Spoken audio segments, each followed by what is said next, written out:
Mga kasayan, magbabattery operated tayo ng headlight ng Badja City 100. Battery operated ng headlight gamit ang 3-way switch. Ito siya kasayan ha. Ito naka-open na to. Mabilis lang naman to. Lalo pag sira na ang inyong switch, ganito yung gagawin nyo. Ito siya, ito yung 3-way switch na gagamitin natin. Ngayon, kailangan nyo munang hanapin yung kanyang common. Ganito yung paghanap ng common ha.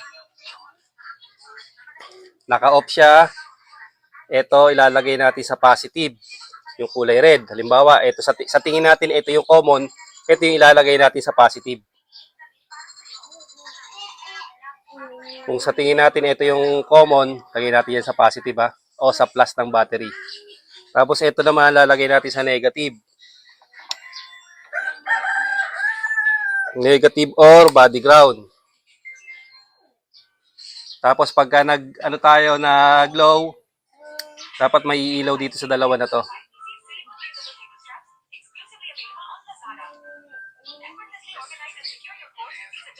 Kumalas. Naka-low tayo, dapat i-ilaw yung isa dito ha.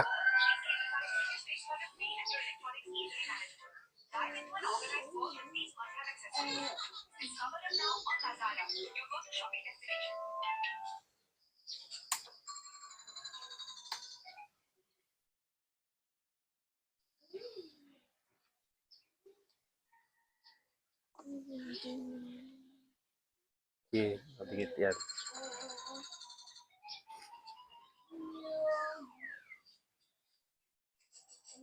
Test muna natin. Okay, meron. Siya kasaya, no? Low. Tapos pag pinindot natin, mag-high naman siya, lilipat sa kabila. Pag naka-low tayo, yan. Dito. Black. Ibig sabihin ng ang high niya ay black-white. Yan siya. Pa. Low. High. Mawawala sa kabila. Pag dinigit natin sa kabila, lilipat sa kabila. Yan siya. Ibig sabihin ng common, etong kulay kulay red. Etong kulay red na to ay ilalagay natin dito sa sa accessory wire. Ang accessory wire ng Kawasaki ay brown. Lagay lang natin sa body ground ha. Tapos hanapin natin dito yung brown. Ang paghahanap nito, diretso na agad tayo susian para madali. Ito yung susian.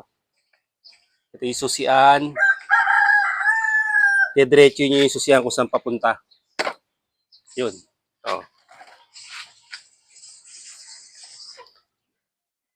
Hanapin nyo yung yung kulay brown. Yan ang accessory wire. Yung kulay white naman, live wire yan ha. Yan siya ha. Ito yun, kulay brown. Diyan natin ilalagay yung kulay red.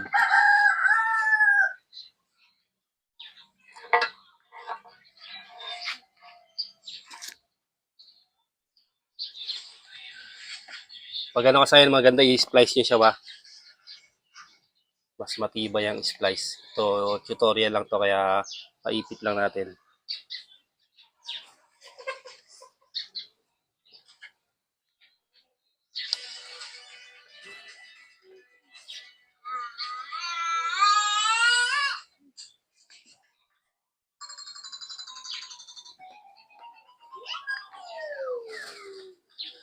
Yung kulay brown ha, yung common. Yung common ng 3-way switch ilalagay natin sa kulay brown. Ito. Tapos, i-check natin yung rito ha, yung negative ng ating headlight. Ito siya ha. Ang negative ng Kawasaki ay black yellow. Ito siya. Lalagay natin yung test light sa positive ha. Lagay natin sa positive tapos check natin tong black yellow, yung negative kung meron siyang ground.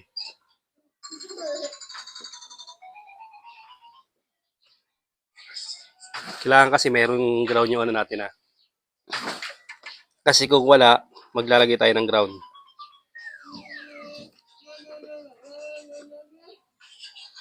Okay, meron tayong ground ha. O yan. May ground. Tapos ngayon, ito yung high and low. Itong high and low na to, ihiwalay na natin to. Mawawala na to sa pagiging stator drive niya. Kasi gagawin natin siyang battery operated.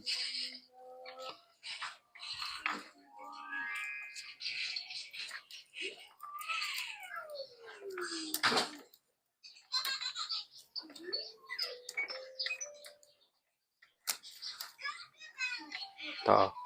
Itong dalawa na to ha.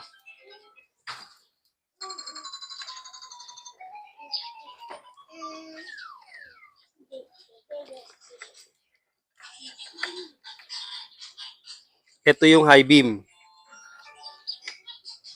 Kaya dalawa yung wire niya, meron siyang connection dito. Dito sa pinaka-indicator ha. Lalabas yung ating high beam.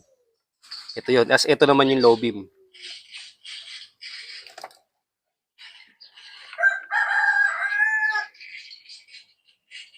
Red yellow pala yung ano natin. Failed na kasi yung kulay niya eh. Tapos ito naman red black. Yung high beam natin ha.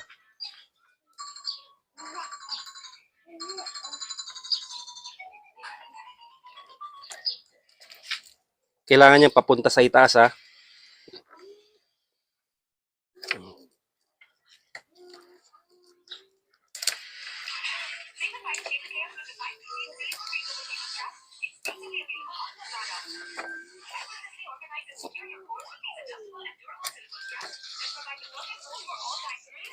Kasi baka gumana pa rin yung stator niya.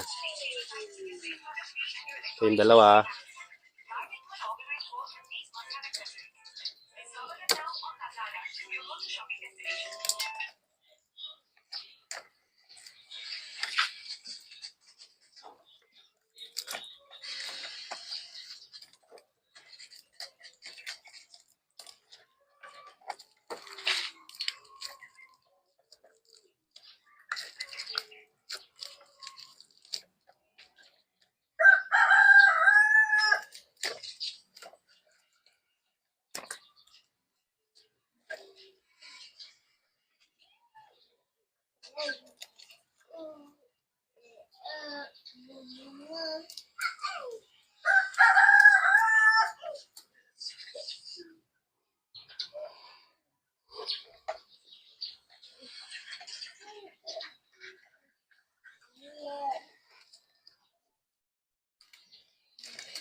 Yung connection ng high beam, ililipat din natin siya. Kasi mapupunti sa ano, sa stator drive pa rin eh.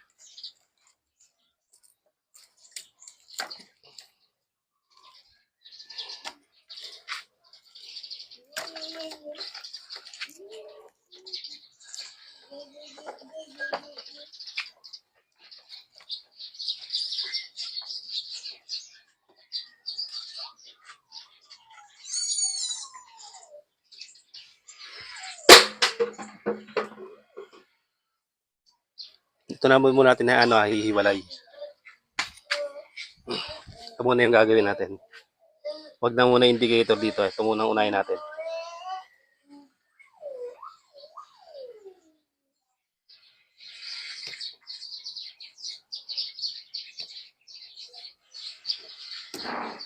Lagay natin sa high beam. High beam, black white.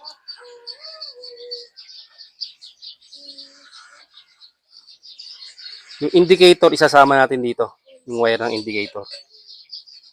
Para pagka nag-high tayo, mag-high din dito sa ating board. Ito yung high beam ha. Tapos, ito naman yung low beam.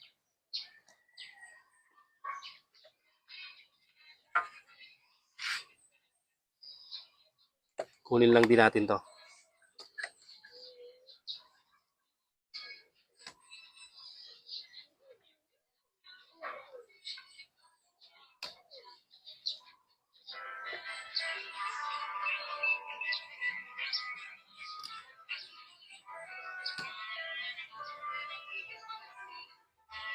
Tigas na ng ano niya.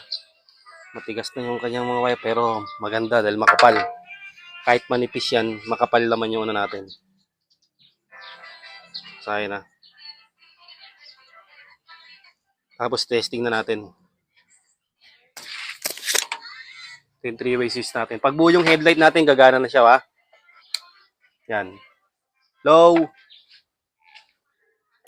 High. High. Low. Yan siya kasaya na. Low. High. Ngayon, pansinin nyo, wala yun dito. Wala yung kanyang, yung kanyang indicator. Yung high beam, ito. Ito siya, ha? Yung high beam yan, kailangan yung kunin para makasama sa ano.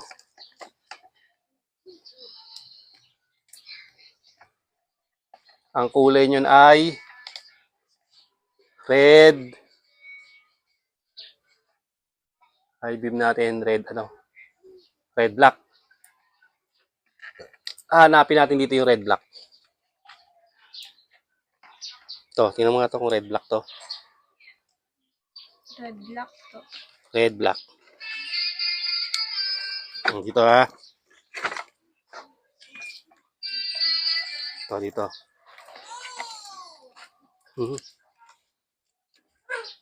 Nagtigas na yung mga niya. Wire niya.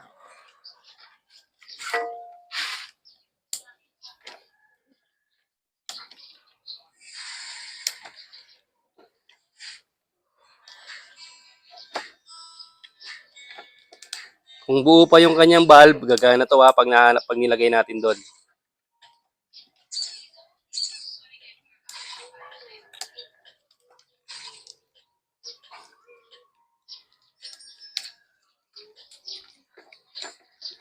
Ito, yung red black.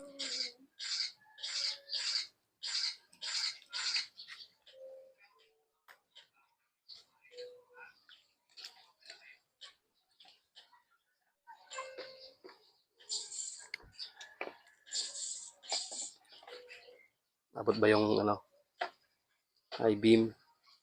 Ito, abot. Ito, pag pinutol natin to, ito yung pataas. Kukunin natin yung pataas.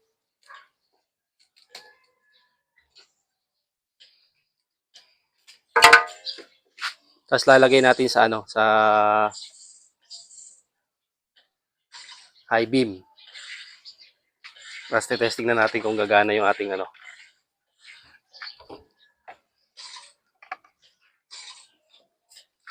ating board. High.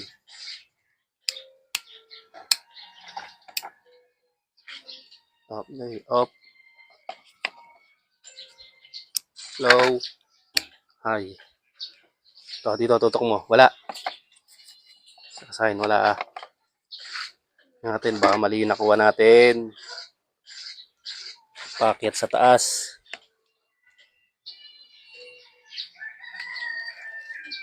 Dalawa lang yan. Kung mali yung makukuha mo o siya, pundi. Ito ang gagawin natin ngayon.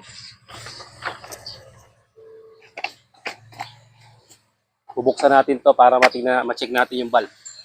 Kung buo pa o hindi na.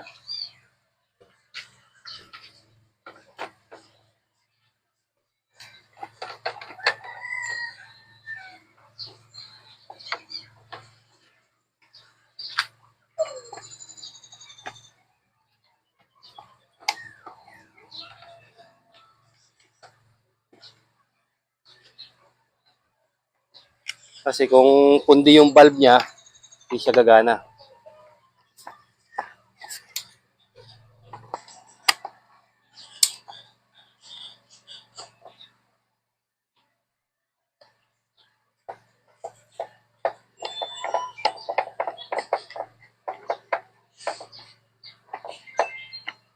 Okay. Ito na ngayon. Yung kanyang high beam. Ito. Ito ba? Ito siya, oh. Ayun, gumagana kaya lang malabo na pala. Wala kita ron. Low. High. Isa kasaya, no?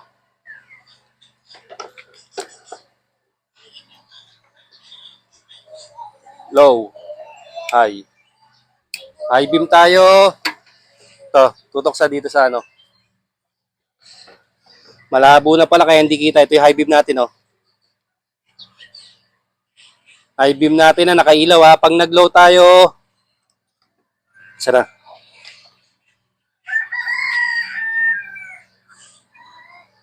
Mamamatay yan pag nag-low. Yan. Yan lang yung low natin. Tapos yung high. High, low. High.